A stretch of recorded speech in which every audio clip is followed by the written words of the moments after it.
तुम्हें रोज रोज कितना समझाई पिया, करा कुछ कमाई पिया ना। तुम्हें रोज रोज कितना समझाई पिया, करा कुछ कमाई पिया ना।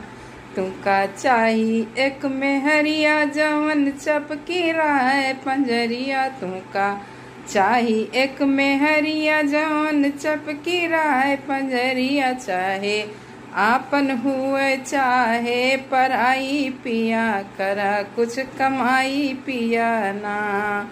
तू तो परा रहो टुन, तोरा दिमाग भवा सुन। तू तो पिए परा टुन, तू तोरा दिमाग भवा सुन। तू का राह ठेका के परत है दिखाई पिया, करो कुछ कमाई पिया ना।